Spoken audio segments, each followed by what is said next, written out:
Hello Maval, बातम्यांचा आवाज, मावळचा विश्वास। जिल्हा वार्षिक योजना अंतर्गत जनसुविधा योजनेच्या माध्यमातून मावळ विधानसभा मतदारसंघातील विविध विकास कामांसाठी 2,21,00,000 रुपयांचा निधी मंजूर झाल्याने मावळ तालुक्यात राजकीय वातावरण चांगलेच तापले आहे। या निधीच्या श्रेयावरून माजी राज्यमंत्री बाळाभाऊ भेगडे आणि आमदार सुनील अण्णा शेळके यांच्या जोरदार श्रेयावाद रंगला असून दोन्हीही नेते आपापल्या स्तरावर हा निधी आपणच पाठपुराव्याने मंजूर करून आणल्याचा दावा करत आहेत। पुणे जिल्ह्याच्या पालकमंत्री सुनित्रा पवार यांच्या माध्यमातून निधी उपलब्ध झाल्याचा दावा करत आमदार शेळके यांनी आपल्या अधिकृत फेसबुक पेजवर पोस्ट केली आहे।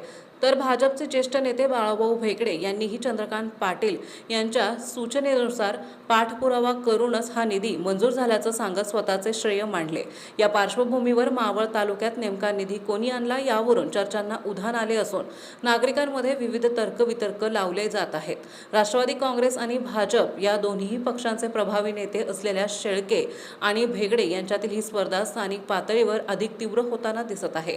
विशेष म्हणजे राज्यातील महायुतीची सत्ता असतानाही स्थानिक पातळीवर श्रेयावादाचे राजकारण रंगत असल्याचं चित्र समोर येत आहे।